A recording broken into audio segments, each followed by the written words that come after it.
Pastor Roy Gearhart from Galloway United Methodist Church in Franklin, Pennsylvania, sharing a few words of encouragement to help us follow after Jesus.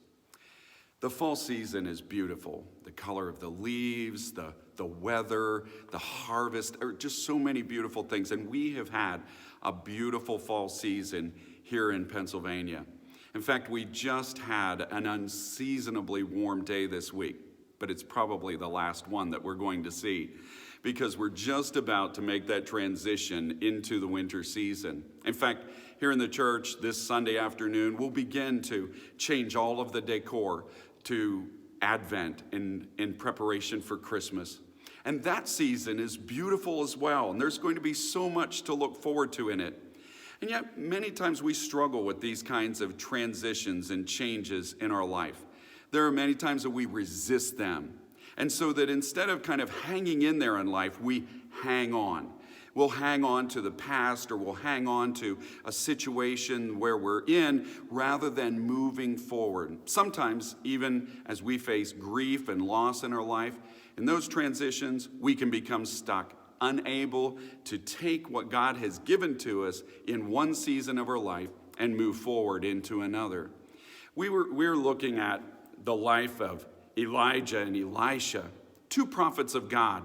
And there is a transition, a huge change that's come in their lives. Elijah has taken on Elisha to be his successor. And so Elijah is mentoring Elisha, preparing him to take over that role. That even though they know that that's the whole purpose of their connection with each other, is to develop and prepare and actually to make that shift, it's still difficult and challenging to actually come to the day whenever that is to happen. And we've just looked at this as it unfolds in the scripture in 2 Kings, in the 2nd chapter. Elijah, Elisha, and even other prophets seem to know that this is the day. This is the day when Elijah is going to exit the scene. I don't believe that they know just exactly how that's going to happen, whether he's going to die or be taken by the Lord in some other fashion, but they know that that ending point is coming and a big change will take shape after that. And so as they are walking along on this particular day, Elijah and Elisha end up in some interesting circumstance. Elijah twice over told Elisha, "You can stay here. The Lord is sending me on down the road to this place." But both times, Elisha was steadfast. He was stalwart in his commitment to Elijah and says, "No, there's nowhere that you're going that I'm not going with you. You won't leave me behind. I will stick to you like glue." Ultimately, Elijah asked Elisha, "What could I do for you?" And Elisha wants to be his heir. He wants to receive, in fact, a double portion of the Spirit that is upon him. And Elijah told him, "Well, if you're with me when I go, you'll have it." And so Elisha hung in there throughout that day, through all of these steps along the way, and was there at that moment. And he saw Elijah taken up in a fiery chariot into heaven. And there he received that blessing.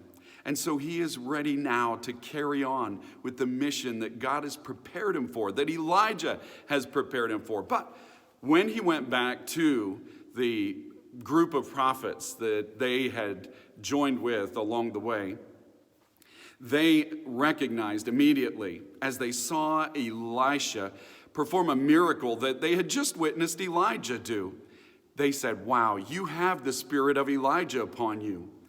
Yet at the same time, they weren't sure that they were ready to go forward just yet. They insisted that they needed to go and search for Elijah.